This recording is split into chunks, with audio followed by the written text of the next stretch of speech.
Hi everybody, I'd just like to introduce myself. My name is Jodie Nichols. I'm the one of the health programme leads for the HSN in the North East and North Cumbria, but I'm also the implementation lead for CDRC, and I'd like today we're just going to go over the support CDRC is given to the National Lipid Programme, and we're going to talk through the FH and PCSK9 resources that we have developed. I'd like to introduce you to a few of the key members of the CDRC team. I'd like to point out that we have over 10 members in our implementation team. I'm going to introduce a few today, but we also have a wider regional stakeholder group consisting of representation from CCGs, Council Alliance and federations. So firstly, I'd like to introduce Dr. Gareth Forbes. Gareth is a GP at Ledgate Surgery and one of the co-founders of CDRC. He's also a director of Derwentside Healthcare and informatics lead in North East and North Cumbria. Gareth is a real driving force behind CDRC, and I can honestly say that without the work that he's been doing, none of this would exist. His hard work and dedication towards improving patient care through the CDRC model is unwavering. Then we have Dr. Tom Zwowski, also a GP. Tom is based over at Throckley Surgery. Tom is our GP lead and he specialises in System 1 and is also a key member of the CDRC team.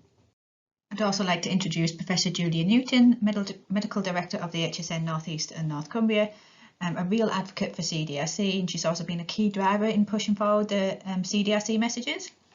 Then there's myself at the bottom there. I'm the implementation lead for CDRC, work closely with the implementation team and lead on project management of the resources through the development process, from concept all the way through to marketing, pushing out the resources in our networks for the community to utilise. Last but by no means least, we have Billy Moyles.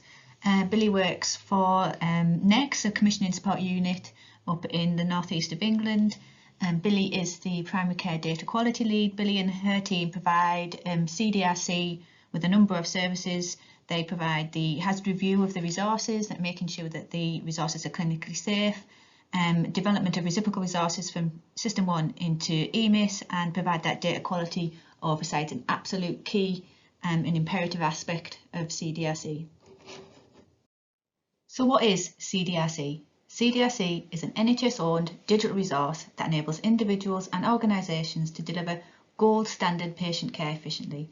And there's three aspects that I want to concentrate on, and there's the three that are highlighted on your screen. That we are NHS owned, and we want to work with individuals and organisations to help them deliver gold standard patient care. How do we want to do that? We want to do that through our vision. We want to create resources that were available in System 1 and EMIS. So all the resources that CDRC produce are in both of these systems. All of the resources that we produce at point of use, they're all hazard reviews, so clinically safe, and all of our digital resources are created by clinicians for clinicians. And one of our overarching aims is that we want to prevent clinical teams from across the country reinventing the wheel by creating this central repository of national resources that can be added to, changed and amended and remain this central focus for all of the NHS. So this is a brief overview of some of the benefits of using CDRC. So initially we improve quality and safety for patients and clinicians and the NHS. We do this by identifying patients who are undiagnosed, misdiagnosed or are coded incorrectly. We improve time and cost savings by utilising pre-designed validated resources, i.e. the templates and searches and protocols and alerts that we produce. We have a flexible implementation. Clinical teams can choose to use the resources which are important to them and turn off the others. We are safe and compliant with data sharing. We improve performance management by the use of the resources and suites of tools which can provide real-time data on many aspects of clinical performance. And also we provide the opportunity to increase practice incomes. Many of the practices have reported by using real-time data, sort of targeted, they can support practices to improve their cost performances. We have four main types of resources available. Firstly, we have intuitive templates which contain relevant contextual information. Then we have alerts, pop-ups and patient safety icons. Thirdly, we have powerful searches and reports. And last but not least, we've got standardised regional letters and referral documents which contain relevant merged clinical information. Who is CDRC for? These again fall into four main categories. So firstly, we have healthcare professionals. sort of managing individual patients at a practice level. We've got healthcare professionals working as clinical leads within their organisations, again looking at very particular cohorts of patients. Then we've got a wider sort of population-based interventions with PCNs, CCGs, federations, ICPs and ICSs. But then also we've got administrative roles within teams, sort of, for example, looking at like long-term condition management. So this is a brief overview of the resource development process that all resources that CDRC produce will go through. So initially we have a work log, which is on NHS Futures platform, which is the central point of contact within CDRC. All resources, all requests for resources are logged here. That resource log is then taken to our fortnightly operational huddle, where all the clinicians and operational group come to this huddle, where we prioritise backlog, we identify problems, where resource development is allocated to the appropriate person. Then we go to, once that person has been allocated that work, they liaise with the right people, the key partners in that active project. That project will then, the resource will be developed. That would then be moved along to Next. Next would then review the resources, produce the reciprocal resources if appropriate, and also do the hazard review. That then resource would then be tested. We tested clinically in an active practice. And we usually ask practices that might have somebody who's got a specialist viewpoints. For example, if it's somebody who is a specialist in asthma care, they could potentially review asthma resources. We also produce training materials and guides at this point. Then we would produce also social media content, mailing list, website information for the resources to be pushed out nationally. We'd also request for feedback, and these would be incorporated into the resources. That's sort of a brief overview of the resource process. We do, surrounding the resource process, have a number of groups. We have our steering group, which meet regularly, which consists of key partners, and we review sort of strategic level information. And then we also have an engagement group, and that's for marketing and stakeholder engagement specialists, supporting the team as appropriate as we move resources through. So how do I access CDRC resources? It's a fairly straightforward process. There's a different approach in EMIS and System 1. Obviously, they're different clinical systems, and there's some limitations around the resource publisher rollout across the country, so we've had to take a different approach for both. We have easy to follow guides for both System 1 and EMIS. They're both readily available at the website www.cdrc.nhs.uk. Click on the resource tab on the top of the page and you'll find a drop down menu where you find how to access CDRC, and you find an EMIS or a System 1 version. This is a snapshot of the System 1 screen you will see when you look at the how to join guide for System 1. We'll go through a number of questions. The first one being, how do I access CDRC? You will be asked to forward your organisational name to a generic inbox, and where you'll be invited to join the group in which all these resources are held. And there's some basic questions in there. So if I join this group, will I share any information outside with anybody else? The answer is absolutely not. Joining the group does not permit any access to any organisational data. And if I choose DCS resources, can I choose DCS resources that I'd like to be active and inactive? Absolutely. You can choose what you would like to have on your screen in terms of turning things off, whether it's pop-ups, etc. You have full control at all times. So how do I access the FH and PCSK9 resources? Again, you just navigate to the website www.cdrc.nhs.uk. All our resources are housed here. Click on the resource tab on the top of the page, find the drop down menu, and you will find lipids, FH and PCSK9. Click on that, and before you'll be able to access the resources, you would need to join our mailing list, and which you will be emailed a password to access. Now the reason why we've done that is so that we can regularly update all the people who are accessing the guides with any changes to resources, any updates. This is particularly important, especially if a resource is going to be updated because guidance, particularly clinical guidance, is changed or updated. And also it's really important because we can let you know about new resources that have been developed. And I'd just also like to point out that not only would you have access with this password to the lipids, FH and PCSK9 resources, you would have access to all the CDRC resources.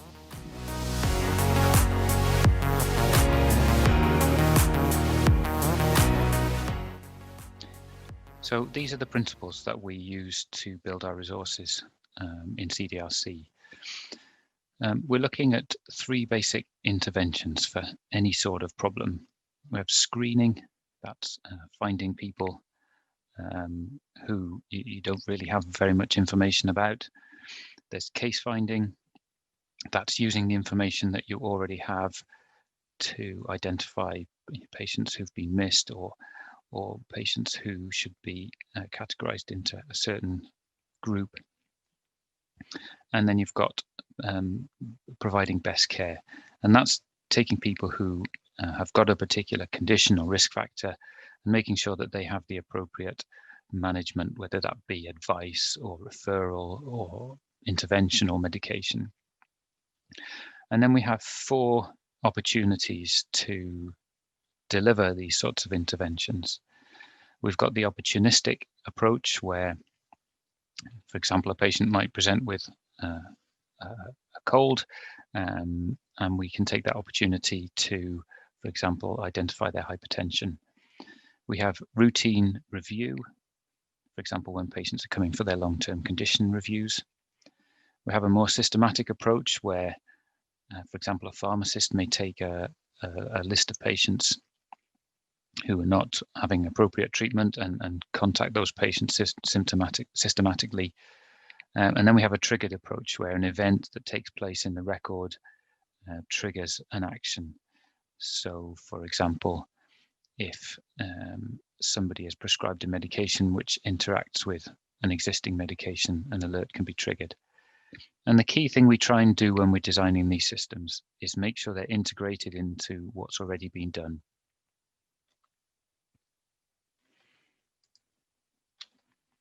When we're thinking about lipid management, we need to think about the whole population.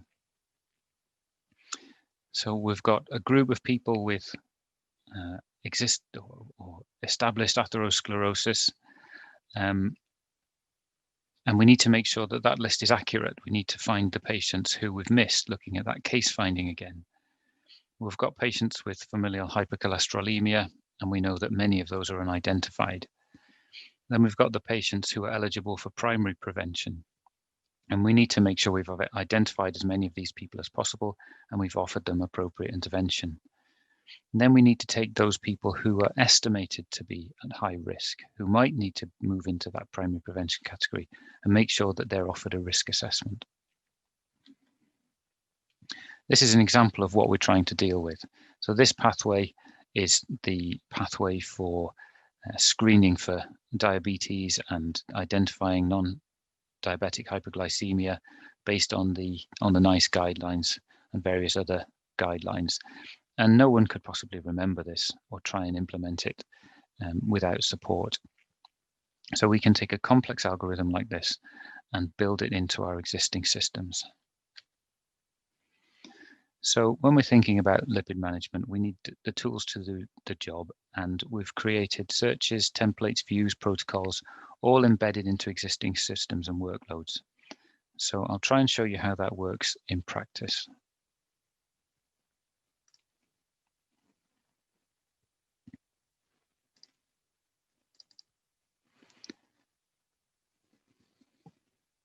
So this is my System 1 unit at my practice. And these are a series of reports that tell me how well we are doing managing lipids. So it's set out in a similar way to the pyramid I just showed you. So at the top here, we can see that 6.1% of my practice has got established atherosclerosis. And then we can see how we're doing in terms of management. So how many of those people are on very high intensity lipid lowering? How many are on high intensity or very high lipid intensity? How many are on lipid lowering at all? We can see that 90% of them are on lipid lowering, or they've got a good reason why not. For example, they've said they don't want it, or they've had lots of adverse reactions. Then we can look at how many of those people have got a target. Well, only a small proportion have got a cholesterol target, and of those people who've got a target, only a small proportion are achieving their target. So there's a long way to go in terms of achieving best practice. This next report is showing you people who look like they might have had a diagnosis of atherosclerosis missed. For example, they might have a code for a lower limb arterial bypass, but they're not on our peripheral arterial disease register. if we take a search down here, we can see patients who are on lipid lowering for primary prevention, and also those people who are the people who are not actually collecting their medication, who are the people we need to target for encouraging them to restart the medication. So the key things about these searches are they are in real time. So you don't have to wait for a large data extraction and getting quarterly reports. You can see how things are today. It's easy to find. You don't need to log on to any new systems, and the search system is established and comfortable. People know how it works. You can also break down these reports into more detailed analysis if you want to. So, for example, if we wanted to look at the ethnic background of the patients who were in the atherosclerosis group, we could break that down. This system is set to anonymize all information, so it's not actually showing the ethnic categories, but it would normally.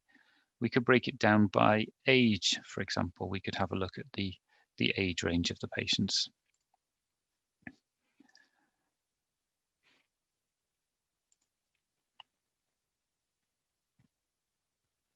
What's most important about these reports is it's not just showing you how you're doing, but it's showing you the patients that you need to concentrate on to improve.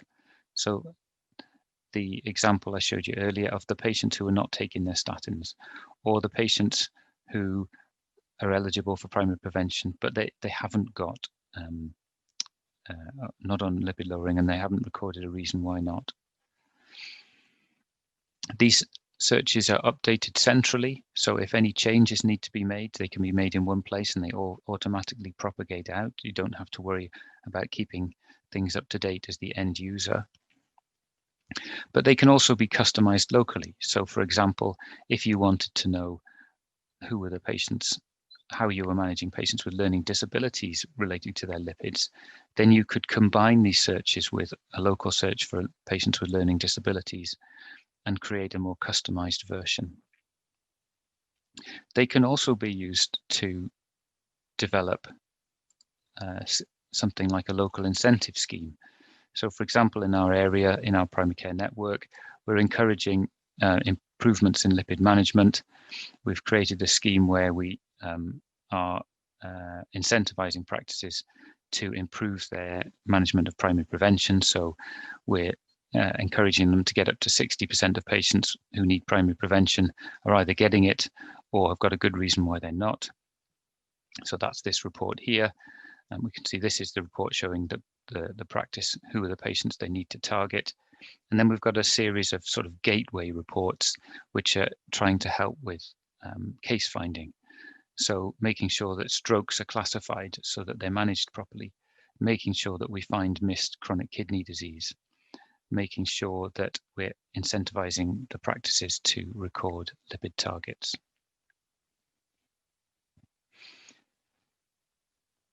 The other major advantage of this approach is that you can use exactly the same system to report at scale. So these are the same reports in a reporting unit covering the practices in North Durham. So we can then see at a much bigger scale, this could be used by a primary care network or a CCG, to see in real time the information across the practices. You can see how that information, if need be, can easily be extracted and analyzed separately. So, for example, this is some of this data extracted for comparing my surgery with the rest of my neighboring practices. And we can see how I'm managing in terms of the proportion of people who are having lipid treatment or have got a good reason why not, or are not having treatment. And we can see how we're doing in identifying those people who need primary prevention. These are the people still left to assess. This is an example of comparing the practices in my primary care network, seeing quite wide disparities in performance.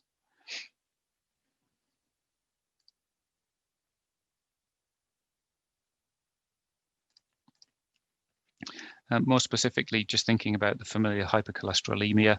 So we can see some reports here that we've used to identify patients with potential FH. We've designed a system based on an iterative process, looking at a number of different approaches to identifying these patients, and have come up with our sort of composite CDRC identification search, which is here. But really importantly, you can then subdivide this into people we can exclude people who've already got a diagnosis of FH, whether that be genetic or clinical, or, for example, in this search, patients who've already had a Dutch Clinic Lipid Network score or been to the lipid clinic. So we can make sure that this is suitable for an ongoing audit process, not just a one-off process where we can take people off the list and people can be added onto the list as they become eligible for assessment. Similarly, with tools to identify people who might be eligible for PCSK9 inhibitors. We've got this group of people here who could be eligible based on the NICE criteria, and then we can make that more practical by excluding people who are unlikely to be suitable. For example, people who are terminally ill, people with severe frailty. Then we can take out the people who are not taking their current treatment, because we'd be better off trying to encourage them to take their current treatment. And then we could then take out people who haven't already tried a statin and ezetimibe. So, they probably need to try some of those treatments before thinking about referral for more advanced treatments.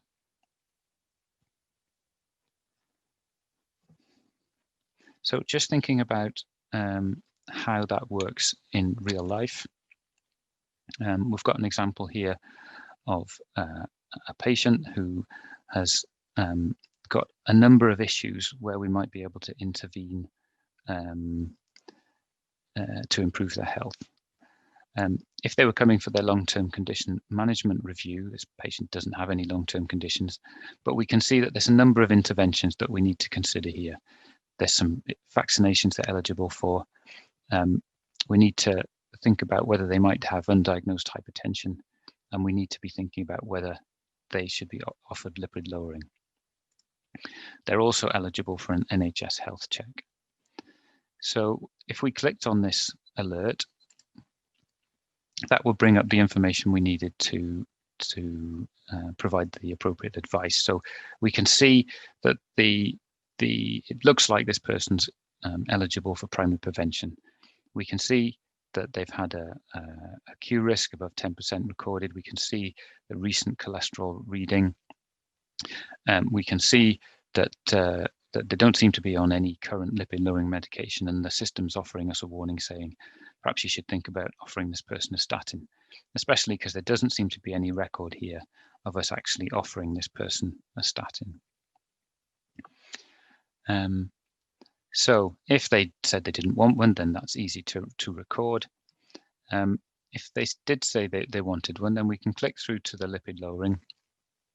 And we've got some tools here that might help. So for example, if we click on this, it will open up a Kate's plot showing the patient the smiley faces with their level of risk.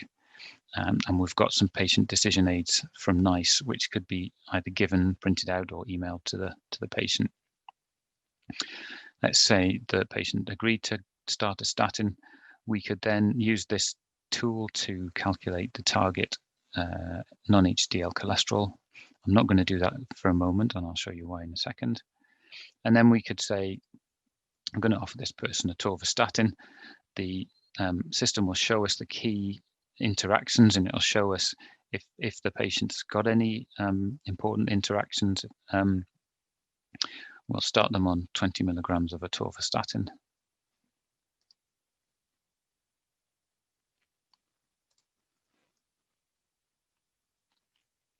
And we can see that it's now running a protocol, a safety protocol, to say, have you done, is this safe? Are you doing the right thing? So it's first checking that I've done the appropriate monitoring tests to start with. And then it's warning me, you haven't set a cholesterol target. So do you want to set the target? Yes, I do. It's just warning me that this cholesterol result looks a bit old. Is that okay to use it? Yes, it is. And then it's telling me what the cholesterol target is going to be and allowing me to record that. And then it's asking me to complete a lipid lowering checklist. And if I can just move to that screen. So what this is doing is ensuring that I give the patient the correct information about this medication and record that, and I've got it recorded in the record. And if I need to, I can open up this patient information leaflet and print that out for the patient.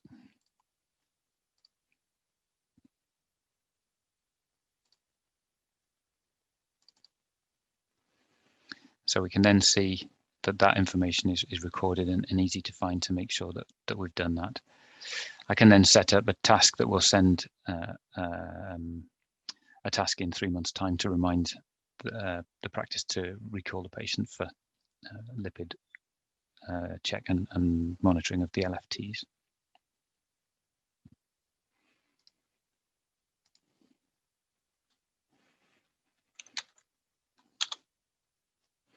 So if we take the next patient,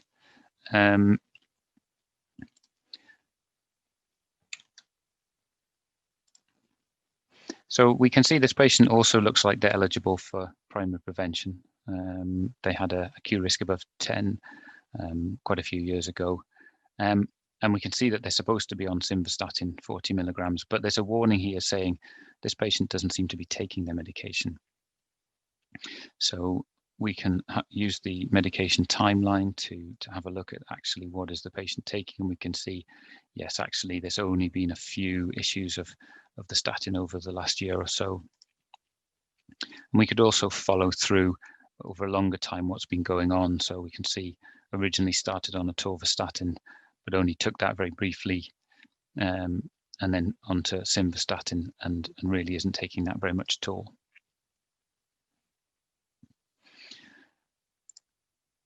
That would also be built into the medication review. So if you record a medication review for this patient, you can see it's flashing up this warning again, as well as some other issues that the patient might have, such as stop issues or anticholinergic burden score.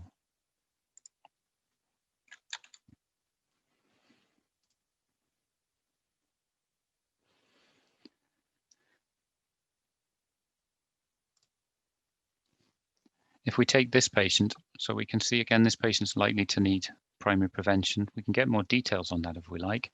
And we can see actually this patient's got high cardiovascular risk and significant chronic kidney disease. And we can see the cholesterol levels are pretty low. And we can see the patient is on simvastatin, and we're being warned at the moment that the statin dose actually might be too high. You can see there's no target cholesterol recorded here, and we can't really calculate the target cholesterol based on the most recent non-HDL because that's a treatment one. So there's a place where we can go back and have a look to see, well, what was the target for this person? We can see, let's take October 2010. We can see that the non-HDL cholesterol then was 5.8 minus 1. So we can pop that into the system. So 4.8 on the 25th of October 2010. And then there's a quick link to a calculator where we can quickly record or calculate the target cholesterol, which is basically less than 2.9. So that's now recorded in the system. We can see the patient's easily achieving that. And we could go through to have a look at the concerns, and we can see, you know, that we should possibly be avoiding doses of simvastatin at that level for patients whose eGFR is less than 30, and that may be that we need to seek some advice from renal colleagues.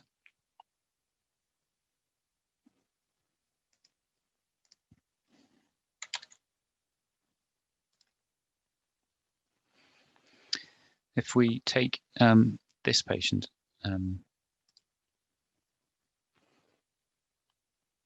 so for this patient, he's got existing atherosclerosis. It's warning us that maybe we need to be thinking about screening this patient for familial hypercholesterolemia. So we can do that on the FH screening template.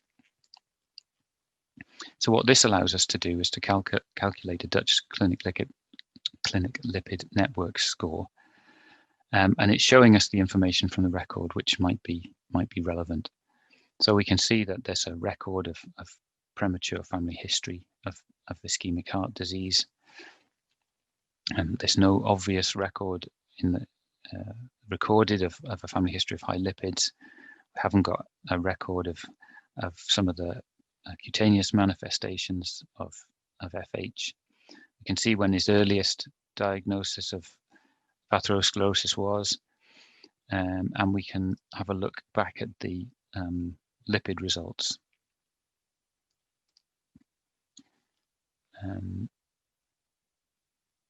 Or we can get even more detail of the lipid results going back over a long period of time. We can then use that information to calculate the score.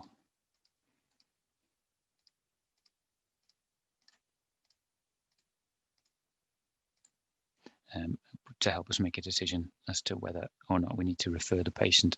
And we've also got the option here to look at potential secondary causes of dyslipidemia, like alcohol consumption and weight and diabetes and so on.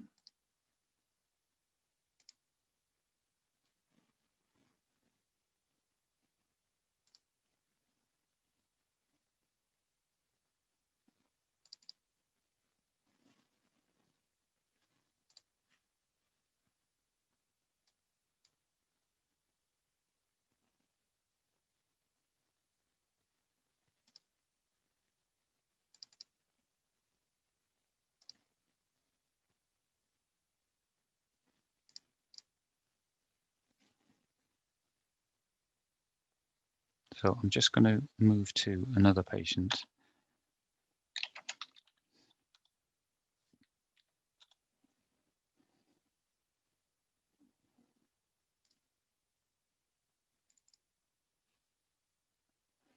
So for this patient, the can see existing atherosclerosis. We can see pretty poorly controlled lipid results. Not currently on any lipid medication, and we can see a warning suggesting perhaps we should be thinking about referring this person for a PCSK9 inhibitor.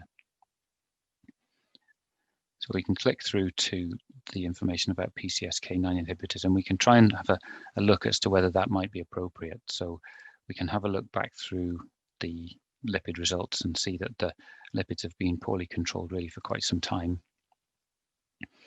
We can have a look to see what medications already been tried. So we can see a very large number of medicines have already been tried, and we can actually follow through to see when they were tried and what effect they had.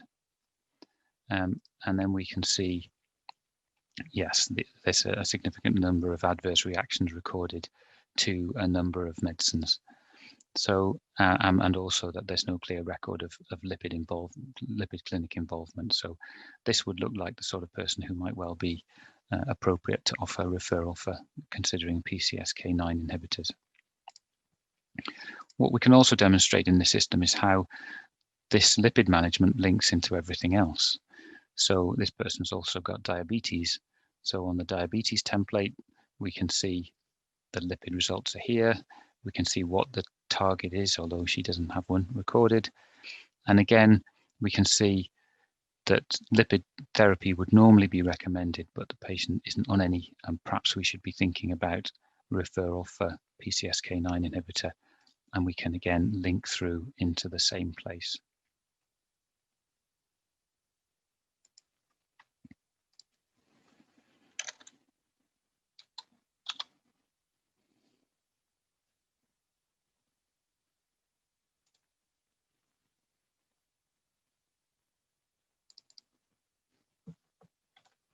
So I'll just finish with some examples of some of the impact of these sorts of approaches where we're trying to integrate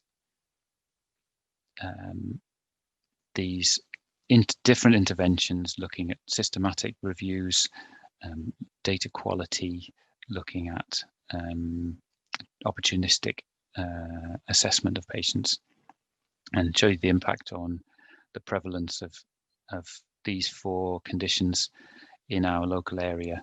So in Derwentside, in my primary care network, we for the past few years have been running a series of quality improvement schemes, and we're the blue line, the orange line is our neighbours, and the yellow line is the national prevalence.